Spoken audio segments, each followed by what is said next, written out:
Na harĩ riboti yake hani atĩ andũ atatũ nĩ makuire na angĩ mũgwanja matigwo na nguraro kũrũmĩrĩra mũtino wa barabara ũrĩa ũhanĩkire ndaraca-inĩ ya Gata kaunti-inĩ ya Nakuru mathaa-inĩ ma kĩroko. OCPD wa Nakuru ya ithũĩro Edward Ogware nĩwe wĩkĩrĩte ũhoro ũyũ mũkonde kũhanĩka kwa mũtino ũcio, akiuga ndereba wa turera orire barabara na kũgũtha matatũ ya athii 14 ĩrĩa ĩgũthiaga. Ndereba wa turera ĩyo nĩ etharire rĩrĩa mũtino ũcio ũhanĩkire.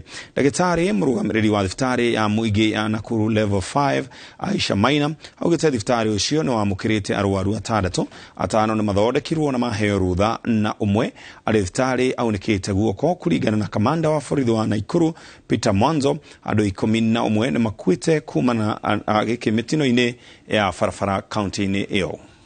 This morning at around 6:30 am, there was an accident at Ngada Bridge.